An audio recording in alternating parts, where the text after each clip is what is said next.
내가 자산이 아무것도 없잖아요. 투자해놓은 게 아무것도 없으면은 이게 노동자 무슨 인부들만 하루에 하루 벌어 하루 먹고 사는 사람이 아니라 자산이 아무것도 없으면 한 달 벌어 한 달 먹고 사는 사람이에요. 똑같아요. 똑같아.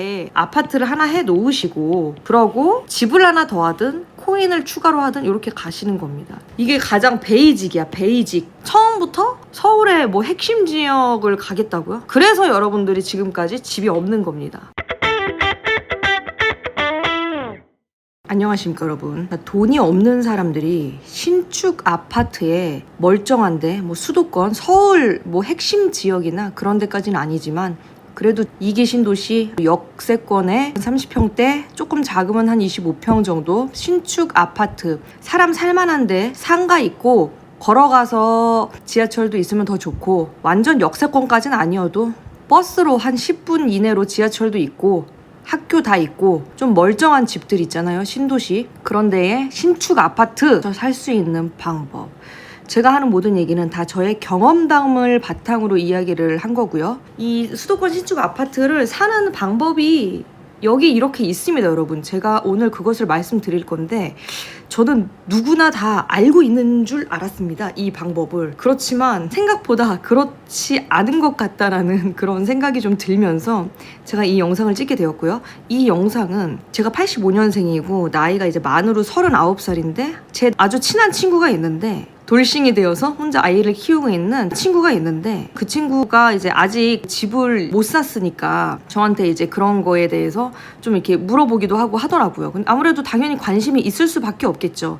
나이대도 그렇고 또 아들을 키우는 환경도 또 잘 이렇게 안정감 있게 주거 환경이 조성이 돼야 되니까 그래서 제가 이제 이야기를 이제 좀 대화를 나눠봤는데 몰라도 너무 모르더라고요. 제가 좀 말을 하다가 몇 번 깜짝 놀란 적이 있었거든요. 30대 때는 아이를 키우느라고 정말 정신이 없잖아요. 저는 결혼을 안 했기 때문에 그 친구들이 얼마나 힘들지 제가 어찌 가늠이나 하겠습니까? 그래서 그때는 아이를 키우느라고 정말 다른 거를 할 시간이 없겠다 이렇게 생각을 했었는데 그때는 이해를 할 수 있었지만 지금은 시간이 10년이나 지났는데 이 정도로 모르는 건 이거는 좀 문제가 있다. 아이 때문에 시간이 없다라고 이야기를 하기에는 내가 봤을 땐 한도가 끝났다. 요거는 내가 말을 해주고 싶다 해서 말은 못했고요. 뒤에 와서 이렇게 영상을 찍고 있습니다. 어떻게 주식 계좌도 하나가 없을 수가 있고 시대가 지금 어느 시대인데 다 모른다고만 하면 어떡하냐. 유튜브에서 공부도 하고 해야지. 마음 같아서는 이렇게 얘기를 해주고 싶죠. 그렇지만 그 친구와 사이가 멀어질까봐 제가 솔직하게 말은 해주지 못했지만 그 친구가 옆에 있다라고 생각을 하면서 친구한테 이야기하는 마음으로 제가 오늘 이 영상을 이제 찍을 겁니다, 여러분. 그러니까 얘기를 잘 들어주세요. 그러니까 집을 여러분 일단은 결론부터 말씀드리면 어디부터 말씀드려야 될지 모르겠지만 집을 사셔야 됩니다. 투자 그런 게 아니고요. 그냥 주거의 안정이 인생의 안정과도 굉장히 이제 밀접하게 연결이 되어 있어요. 그래서 일단은 여러분들의 그 사고방식을 뜯어 고치셔야 됩니다. 내가 정말 부동산에 대해서 아무것도 모르고 금융에 대해서 내가 너무 아무것도 모른다. 저도 물론 전문가는 아니에요. 하지만 우리가 사회생활 하는 일반 30, 40대 국민이라면 여러분 사고방식을 이렇게 가지셔야 돼요. 사고방식 자체가요. 웬만하면 집을 사십시오. 집을 사세요. 그리고 집값 올라가는 거를 뭐 정치랑 연결짓고 뭐 이렇게 뭐 투기꾼들이다 좀 이런 식으로 프레임을 씌우지 마시고 그 사람들 저 어차피 저 그런 정치 뉴스도 저는 안 보고 그리고 저 SNS도 안 해요. 관심도 없는 스타일이고. 근데 제가 가끔씩 이런 뉴스나 이런 것들을 보잖아요. 이런 이슈들을 보게 되면은 볼 때마다 제가 드는 생각이 뭐냐면 집 사놔서 다행이다. 진짜로 한시름 놓습니다. 그 생각을 하면서 정권이 아무리 바뀌고요. 뭐 유행이 아무리 바뀌고 집값이 아무리 폭등을 하고 집값이 뭐 폭락을 해도 그러니까 어떤 이슈가 나와도 일단은 내가 내 집이 하나 있잖아요. 내 집 하나 있고 아니면 뭐 좀 투자로 뭐 한 2채 정도? 이게 사실은 뭐 똘똘한 한 채 하는데 그것도 제가 볼 때는 진짜 부자들 얘기예요. 저처럼 그냥 평범하고 돈이 그만큼 없는 사람들은 비규제 지역 같은데 그냥 신도시 외곽 경기도에 비규제 신축 아파트 이런 거 2개까지는 가지고 있어도 괜찮습니다. 그럼 하나는 내가 살고 하나는 투자로 아니 가지고 가야지. 이제 우리가 좀 마음이 좀 그래도 놓이잖아요. 이게 여러분 내가 자산이 아무것도 없잖아요. 투자해놓은 게 아무것도 없으면은 이게 노동자 무슨 인부들만 하루에 하루 벌어 하루 먹고 사는 사람이 아니라 자산이 아무것도 없으면 한 달 벌어 한 달 먹고 사는 사람이에요. 똑같아요. 똑같아.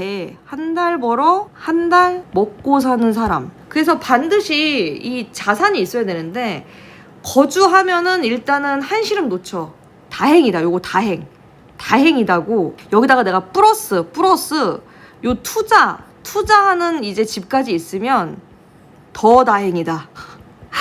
아, 그래도 좀 이제는 내가 열심히 정말 이제 열심히 노동에 집중해도 되겠다.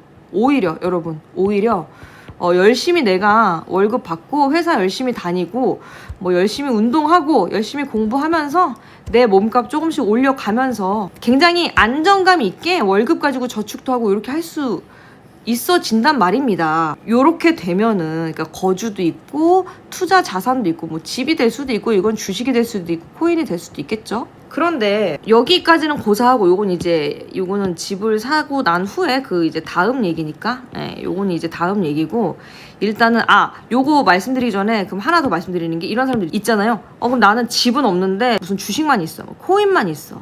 근데 이게 여러분 막 10억 100억씩 있으면은 사실 금융자산만 있어도 괜찮아요. 그런데 그게 아니고 많아봐야 뭐 1, 2억 정도 된다. 예를 들어서 주식 코인이. 사실 1, 2억도 많죠. 그만큼 있는 사람도 흔치는 않을 거라고 봐요. 제 생각에는. 제 나이 때도 그렇게 1억 이상 막 넉넉하게 모아둔 친구들이 여러분 현생에는 생각보다 그렇게 돈이 많은 사람도 생각보다 많지만 그렇게 많지 않은 사람이 더 많습니다. 그래서 이렇게 금융자산으로 갖고 있으면서 내가 여기에서 300에서 500 사이다 월급이 요 정도 되면은 요것은 금융자산을 많이 모아서요 결국은 열로 가야 됩니다. 모아서 일로 가는 거야 결국은. 여기로 가려고 지금 주식하고 코인 하는 거예요. 옛날에는 징검다리죠. 징검다리. 내 그 아파트 장만의 징검다리인데 옛날에는 뭐 빌라나 오피스텔 요게 뭐라고요? 징검다리. 브릿지 역할을 해줬습니다. 그리고 이제 플러스 여기에 이제 뭐 주식 이런 게 있었겠죠. 금 투자하는 사람은 이렇게 흔치는 않으니까. 요 정도 있었는데 지금은 징검다리가요 빌라 오피스텔은 이제 안 됩니다. 그냥 변했어요 시대가. 그거 왜 변했는지 그거는 정책을 보시면 압니다. 부동산 정책. 어쨌든 그래서 지금 할 수 있는 건 주식, 금. 근데 대신에 또 하나가 생겼죠. 없어지는 게 생기는 만큼 새로운 것도 생겼습니다. 코인. 우리들의 희망이죠 여러분. 3040의 희망입니다. 맞잖아요 솔직히 코인. 이게 이 국장은요 지금 우리 현 이 대통령님께서 코스피를 5천으로 만들어준다고는 했지만 요거는 좀 인위적이죠. 그래도 불안합니다 주식은. 왜냐 우리나라 주식은 불신의 아이콘. 기업이나 뭔가 그 내정자들이 해먹고 빼먹고 튀고 외국에서도 외국 돈도 유치도 안 되고 여기는 아주 개미들을 호구로 보는 그런 불신의 아이콘이기 때문에 그래서 사실은 코인으로 갈 수밖에 없죠. 그러니까 뭐 대안이 없잖아요. 대안이 있어요?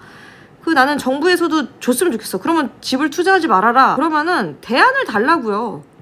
대안이 없잖아요. 그냥 뭐 아무것도 하지 말고 그냥 자폭하라는 거예요. 뭐예요? 그냥 하지 말라고 누르기만 하면 어떻게 합니까? 대안을 주셔야지. 글로 이제 우리가 옮겨가는데 적어도 내가 볼 때는 국장은 아니다. 대안이. 개인적인 생각입니다. 아무튼 그렇게 해서 그래도 뭐 소소하게 하는 건 괜찮아요. 너무 큰 금액 아니면 단타로 하시던지 주식이나 뭐 금이 되든 코인이 되든 요 금융만 하시는 분들은 여기서 돈을 뭐 1억이고 2억이고 6, 7천이든 이렇게 돈이 좀 모이면 이 부동산 쪽으로 일단 가시고 그러니까 요건 하나 해야 돼요 여러분. 사고 방식이 거주할 집은 아파트를 하나 해 놓으시고 그러고 그 다음에는 집을 하나 더 하든 코인을 추가로 하든 이렇게 가시는 겁니다. 그러니까 요게 제일 제가 봤을 때는 이게 가장 베이직이야. 베이직. 요게 이제 베이직이고 이 거주 해놨잖아요. 그쵸? 거주 아파트를 해놓고 그 다음에 여기 플러스 이제 노동 현금 흐름 집 하나 사놓으시고 내일 졸라 열심히 하십시오. 돈 열심히 버십시오. 진짜 뭐 주 7일 일해 가면서 욕심이 많으신 분들은 돈 아끼고 이렇게 하면서 이거 해놓고 내 몸값 올리고 이때 내 몸값을 올리는 게 의미가 있죠 여러분. 아무것도 개뿔도 없이 내 몸값만 올리면 진짜 그랬다가는 여러분들이 무슨 그 손흥민이나 BTS처럼 그렇게 돈 벌 수 있는 거 아니면 내 이 자산 하나도 없이 내 몸값만 올린다? 뭐 영어 공부하고 뭐 자격증 이딴 거 진짜 그러다가 촤됩니다 여러분. 안 돼요. 그렇게 하시면 안 돼요. 속지 마세요. 그렇게 하시는 거 아니에요. 반드시 자산을 내 몸값만큼이나 신경 써야 되는 게 바로 이 자산입니다. 근데 처음엔 돈이 없으니까 어떻게 하라고요? 노동 겁나게 해서요. 주식 코인으로 수익률 내가지고요. 진짜 인구의 시간을 버텨야 돼요. 돈 모아서 경기도 외곽부터 시작하세요, 여러분. 네, 경기도 외곽부터 시작해서 일단 그 집이라도 해놓고 그 다음에 서울 가고 싶으면 다시 그때부터 돈을 모으시든 아니면 집값이 경기도 집값이 오르길 바라시든 그렇게 하시면 됩니다. 처음부터 서울의 뭐 핵심 지역을 가겠다고요? 그래서 여러분들이 지금까지 집이 없는 겁니다.